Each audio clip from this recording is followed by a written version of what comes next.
নমস্কাৰ এই মুহূৰ্তত এটা ডাঙৰ খবৰ দিব বিচাৰিছো কিয়নো এবাৰ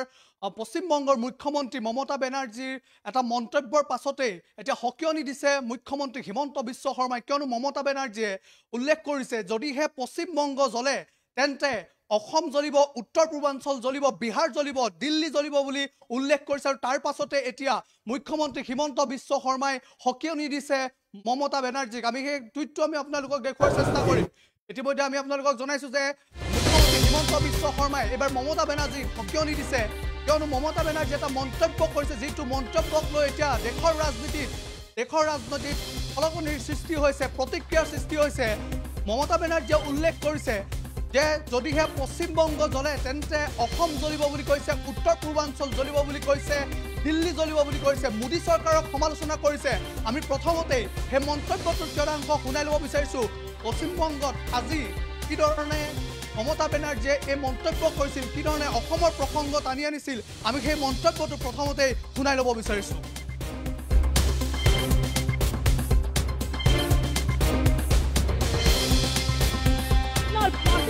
আগুন লাগাচ্ছেন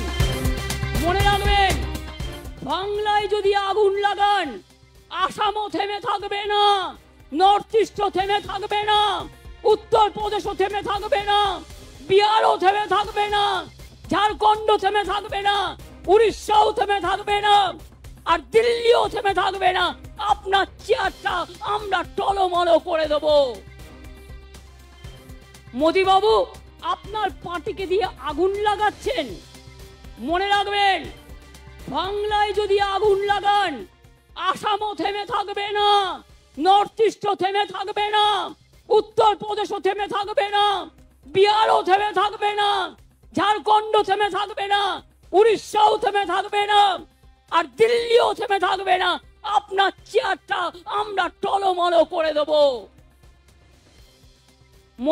আজি মমতা বেনাৰ্জীয়ে তৃণমূল ছাত্ৰ পৰিষদৰ প্ৰতিষ্ঠা দিৱসত এই মন্তব্য কৰিছিল আৰু তাৰ পাছতে অসমৰ মুখ্যমন্ত্ৰী ডক্টৰ হিমন্ত বিশ্ব শৰ্মাই প্ৰতিক্ৰিয়া প্ৰকাশ কৰিছে নৰ্থ ইষ্ট থেমে থাকবে না উত্তৰ প্ৰদেশ থেমে থাকবে না কলকাতাৰ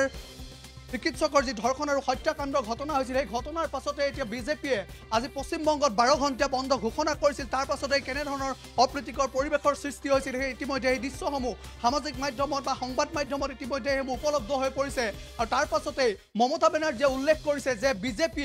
বিজেপিয়ে পশ্চিমবংগ চৰকাৰক অপমানিত কৰিব বিচাৰিছে বুলি কৈছে বদনাম কৰিব বিচাৰিছে বুলি কৈছে আৰু তাৰ পাছতে মোদী চৰকাৰক সমালোচনা কৰিছে কঠোৰ আইন প্ৰণয়নৰ কথা কৈছে কিয়নো বিগত সময়ছোৱাত দেখা গৈছিল মমতা বেনাৰ্জীয়ে কিদৰে এই কাণ্ডক লৈ ৰাজপথত প্ৰতিবাদ কৰিছিল আৰু তাৰ পাছতে কিন্তু সমালোচনাৰ পাত্ৰ হৈ পৰিছিল আৰু সেইদৰে আৰু বিজেপিয়ে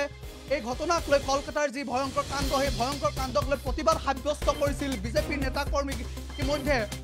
পশ্চিমবংগত তৃণমূলৰ কৰ্মকৰ্তাই গুণ্ডা বাহিনীয়ে আক্ৰমণ কৰা গুলীওৱাৰ অভিযোগ উত্থাপন হৈছে তাৰ পাছতে এই পৰিস্থিতিয়ে এক ভয়ানক পৰিৱেশৰ সৃষ্টি কৰিছে আৰু ইতিমধ্যে আজিৰ দিনটোত এনেধৰণৰ এক মন্তব্য কৰিছে আমি ইতিমধ্যে আপোনালোকক মন্তব্যটো শুনাইছো যে যদিহে পশ্চিমবংগ যদিহে জ্বলে তেন্তে মমতা বেনাৰ্জীয়ে কৈছে যে অসম জ্বলিব বুলি কৈছে বিহাৰ জ্বলিব বুলি কৈছে উৰিষ্যা জ্বলিব বুলি কৈছে দিল্লীও জ্বলিব বুলি কৈছে আসলে এই যি পশ্চিমবংগত যদি অপ্ৰীতিকৰ পৰিৱেশৰ সৃষ্টি হয় বিজেপিয়ে যি ধৰণৰ পৰিৱেশ সৃষ্টি কৰিব বিচাৰিছে বুলি এক অভিযোগ উত্থাপন কৰিছে আৰু তাৰ পাছতে কিন্তু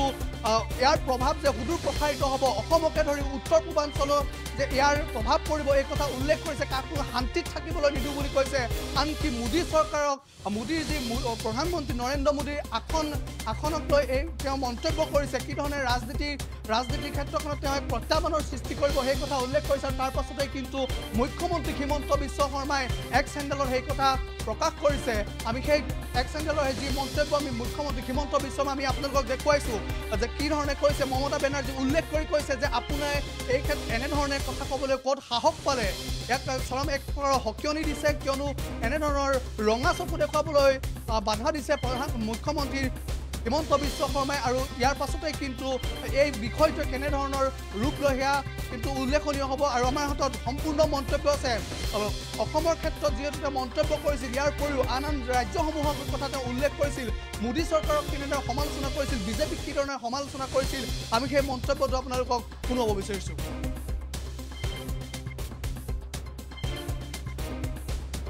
পরিকল্পনা করছে এটা আমরা করতে দেব না কেউ কেউ মনে করছেন এটা বাংলাদেশ, আমি বাংলাদেশকে ভালোবাসি, ওরা আমাদের মতো কথা বলে, ওদের সংস্কৃতি আমাদের সংস্কৃতি এক। কিন্তু মনে রাখবেন, বাংলাদেশ একটা আলাদা রাষ্ট্র, ভারতবর্ষ একটা আলাদা রাষ্ট্র। মোদিবাবু, আপনার পার্টিকে দিয়ে আগুন লাগাচ্ছেন। মনে রাখবেন, বাংলায় যদি আগুন লাগান, আসামও থেমে থাকবে না, নর্থ ইস্টও থেমে থাকবে না, উত্তরপ্রদেশও থেমে থাকবে না, বিহারও থেমে থাকবে না, ঝাড়খণ্ডও থেমে থাকবে না, উড়িষ্যাও থেমে থাকবে না, আর দিল্লিও থেমে থাকবে না। আপনার চেয়ারটা আমরা টলমল করে দেব।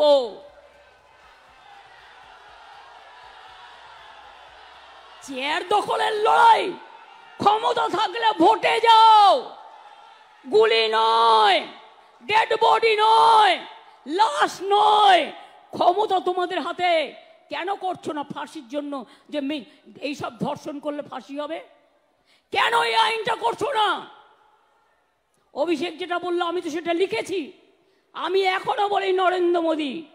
আপনার পার্টি কতটা আমায় চেনে আমি জানি না, কিন্তু আমি এটা মনে করি, যতই ফান্ডিং করুন, অনেককেই ফান্ডিং করছেন আপনারা, খবর আমরা রাখি। মনে রাখবেন, ওই ফান্ডিংকে আমরা এন্ডিং করে দেবো। আমরা এটা করতে পারি এবং আমরা জানি। সেগুলোকে বন্ধ করে দেওয়ার পরিকল্পনা করছে, এটা আমরা করতে দেব না। কেউ কেউ মনে করছেন এটা বাংলাদেশ, আমি বাংলাদেশকে ভালোবাসি, ওরা আমাদের মতো কথা বলে, ওদের সংস্কৃতি আমাদের। যিকোনো খবৰৰ বাবে যোগাযোগ কৰক 7099017330 অথবা 7099017990 নম্বৰ।